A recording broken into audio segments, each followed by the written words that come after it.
छात्रों, आज हम पढ़ेंगे टेस्टिस की आंतरिक संरचना। इसके पहले हमने नर जननांग पढ़ लिया। नर जननांग में जो मुख्य अंग होता है वो होता है टेस्टिस। पुरुषों में एक जोड़ी टेस्टिस होती है और ये स्क्रोटम में पाई जाती है। बाहरी संरचना टेस्टिस की, ये 2.5 सेंटीमीटर व्यास और 5 सेंटीमीटर लंबाई का एक अंडाकार संरचना होता है जो पिंक कलर का दिखाई पड़ता है। टेस्टिस के चारों तरफ संयोजी ऊतक का बना एक लेयर होता है जिसे टेस्टिकुलर कैप्सूल कहते हैं। यहाँ पर टेस्टिस का वीएस दिखाया गया है। वीएस में देखिए क्या दिखाई पड़ता है। टेस्टिस के चारों तरफ एक मोटी सी लेयर पाई जा रही है। इसमें दो परतें होती हैं। बाहर की तरफ होती है ट्यूनिका वेजाइनेलिस। ये बाहर की तरफ जो ग्रीन लेयर दिखाई गई है, एक पतली सी परत है। ये पूरे टेस्टिस को चारों ओर से घेरे रखती है, पिछले भाग को छोड़ करके।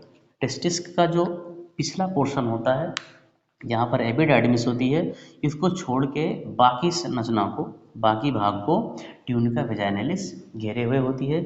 इस ट्यूनिका वेजाइनेलिस के नीचे एक मोटी सी परत होती है। ये फाइब्रोकार्टिलेज टिश्यू का बना एक मोटा सा लेयर होता है जो अंदर की तरफ पाया जाता है। इसे ट्यूनिका एल्बुजिनिया कहते हैं। वेजाइनेलिस की तरह ये सपाट नहीं होता है, बल्कि टेस्टिस के अंदर सेप्टा बनाते हुए अंदर की तरफ धंसा हुआ होता है।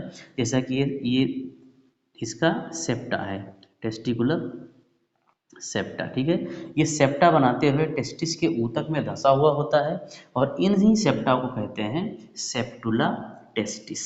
ठीक है, तो ये सेप्टुला टेस्टिस पूरे टेस्टिस के ऊतक को छोटे छोटे पिंडों में बांट देता है। ठीक है, ये शंक्वाकार पिंड दिख रहे हैं।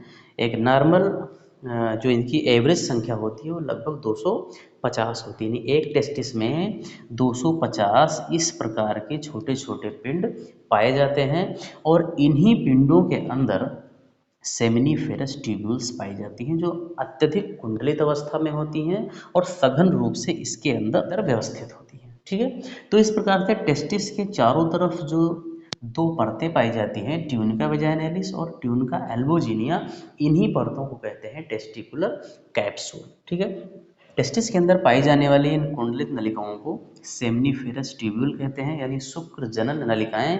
ये वही नलिकाएं हैं जिसके अंदर शुक्राणुओं का निर्माण होता है। ठीक है, ये शुक्रजनन नलिकाएं इन पिंडों में काफ़ी डेंस रूप से धंसी हुई होती हैं और इनके बीच बीच में कोशिकाओं के कुछ समूह पाए जाते हैं। जैसा कि कुछ कोशिकाओं के समूह दिखाए गए हैं। प्रत्येक पिंड में कोशिकाओं के समूह पाए जाते हैं और ये कोशिकाएं इन्हीं कुंडलित नलिकाओं के बीच बीच में पाई जाती हैं। कोशिकाओं के इन समूहों को कहते हैं इंटरस्टिशियल सेल। ठीक है, इंटरस्टिशियल सेल क्यों कहते हैं?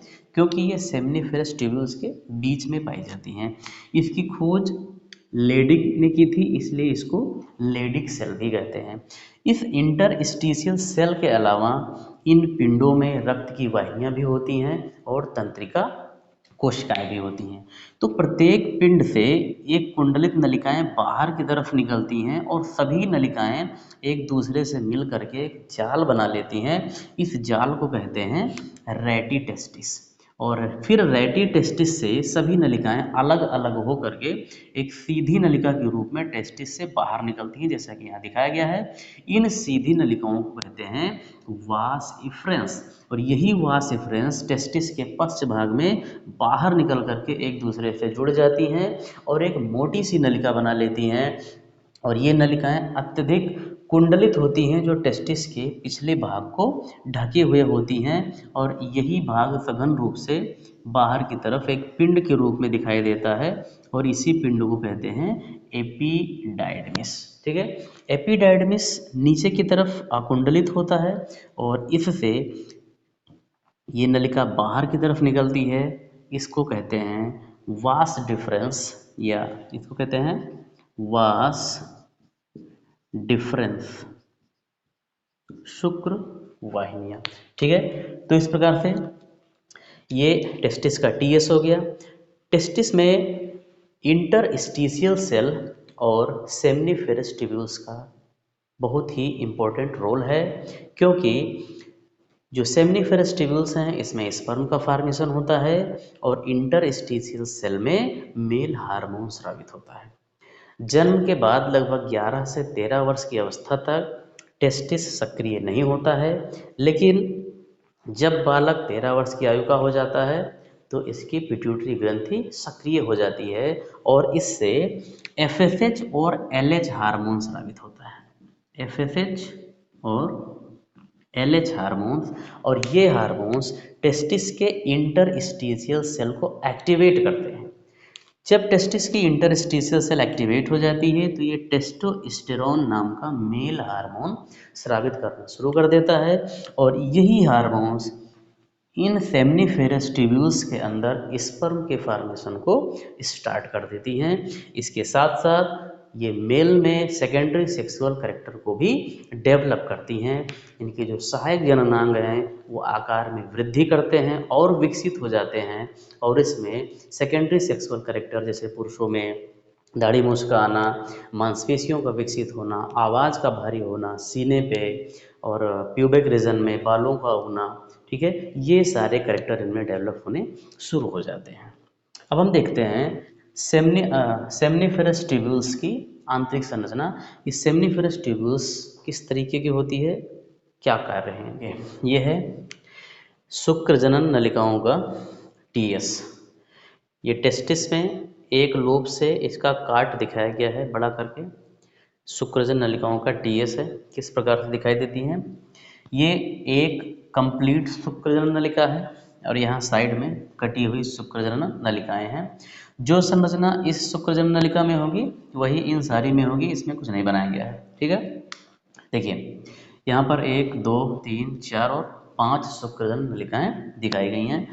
शुक्रजनन नलिकाएं क्या होती हैं, बाहर की तरफ इनकी जो लेयर होती है ये उपकला कोशिकाओं की बनी होती है, ठीक है। और उपकला कोशिकाएं एक आधार कला पर सधी रहती हैं। तो सबसे बाहर की तरफ होती है आधार कला, इसे हम कहते हैं बेसमेंट मेम्ब्रेन।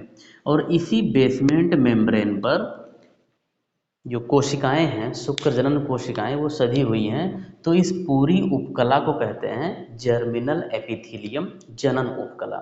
जनन उपकला में दो प्रकार की कोशिकाएं होती हैं। एक कोशिकाएं जो छोटी छोटी ये दिखाई दे रही हैं, इनको स्पर्मेटोगोनिया कहते हैं, शुक्रजनन कोशिकाएं कहते हैं क्योंकि इनसे शुक्राणु का निर्माण होता है।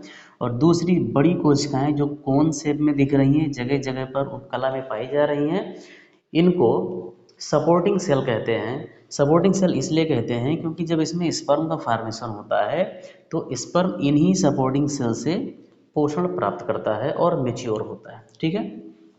तो यहाँ देखिए आधार कला पर शुक्रजनन कोशिकाएं सधी हुई हैं जिनको स्पर्मेटोगोनिया कहते हैं। स्पर्मेटोगोनिया में लगातार विभाजन होता रहता है जिससे प्राइमरी स्पर्मेटोसाइट्स बनते हैं, सेकेंडरी स्पर्मेटोसाइट्स बनते हैं, उनमें विभाजन होगा तो स्पर्मेटिड बनेगा और फिर स्पर्मेटिड ही डेवलप करके स्पर्म का फॉर्मेशन करेगा।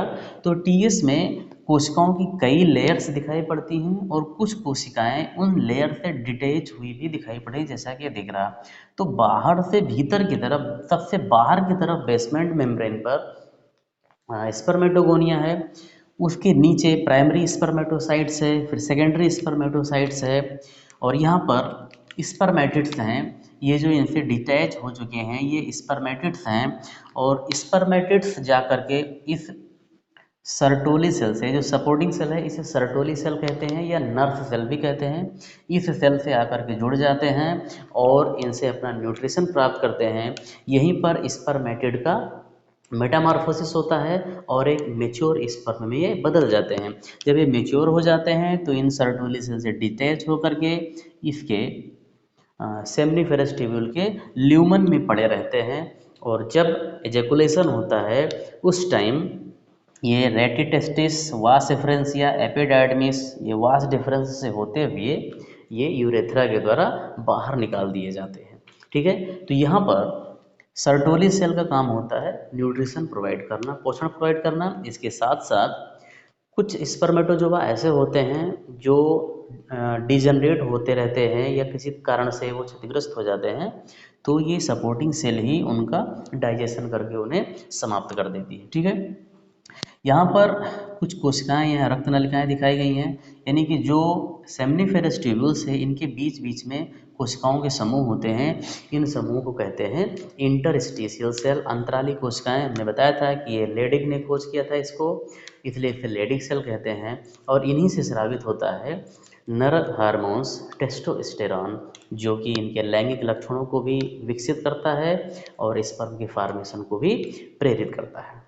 आज का वीडियो कैसा लगा हमें कमेंट करके ज़रूर बताइए, वीडियो को लाइक कीजिए और चैनल को सब्सक्राइब जरूर कीजिएगा। धन्यवाद।